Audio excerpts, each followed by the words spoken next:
Spin এখানে ধরে, big role play করে, তাহলে আলটিমেট লড়াইটা কি অ্যাডাম জাম্পা এবং রিশাদের ভেতরে হতে যাচ্ছে।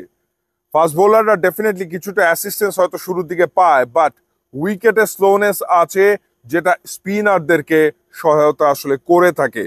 এবার এই মাঠের ওভারঅল রেকর্ড যদি আমি আপনাদেরকে জানাই, এখন পর্যন্ত এখানে 17টা টি-20 ম্যাচ খেলা হয়েছে এবং 17টা ম্যাচের ভেতরে যারা প্রথমে ব্যাট করেছে তারা জিতেছে 10টা ম্যাচ, যারা পরে ব্যাট করেছে তারা জিতেছে 7টা ম্যাচ। এবং এই মাঠের হায়েস্ট রান 190 5 উইকেটে, এবং সেই রানটা করেছে আসলে কানাডা, এবং লোয়েস্ট টিম টোটাল হচ্ছে 47। ওমান করেছে ইংল্যান্ডের বিপক্ষে একটু আগেই, সেটা আসলে বলছিলাম। এবং এখানে হায়েস্ট রান চেস করার রেকর্ড হচ্ছে 153 3 উইকেটে, যেটা আসলে করেছে স্কটল্যান্ড।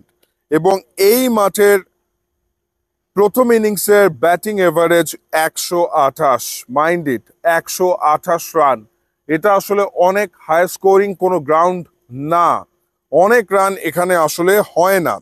এবং এভারেজ রানস পার ওভার হচ্ছে 7.07, এবং এভারেজ রানস পার উইকেট 18.34। এখানকার হাইয়েস্ট ইন্ডিভিজুয়াল ইনিংস হচ্ছে 86 রানের ফার্গুসন, যিনি একজন আর্জেন্টিনার ব্যাটার, তিনি করেছেন। এবং বেস্ট বোলিং হচ্ছে 18 রানে 6 উইকেট, ফেনেল আর্জেন্টিনারই একজন বোলার, তিনি এখানে করেছেন।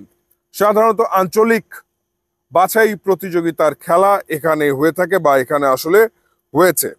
সো এই হচ্ছে ওভারঅল গ্রাউন্ডের রেকর্ড।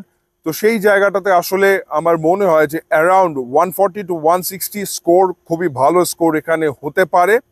এবং টস খুব একটা ভাইটাল রোল প্লে করবে কিনা সেটা আসলে বলাটা মুশকিল, কিন্তু এখানে আমার মনে হয় বাংলাদেশি বোলারদের বোলিংটা এফেক্টিভ হওয়ার সম্ভাবনা বেশি, স্পেশালি যারা খুব ভালো করছে, যেমন মুস্তাফিজের এই উইকেটে অসম্ভব ভালো বল করার কথা। রিশাদ গেম চেঞ্জার হতে পারে, দুটো ম্যাচ উইনিং পারফরমেন্স রিশাদ এরই ভেতরে দিয়েছে, আরও একটা পারফরমেন্স যদি দিতে পারে তাহলে তো আসলে কথাই নেই।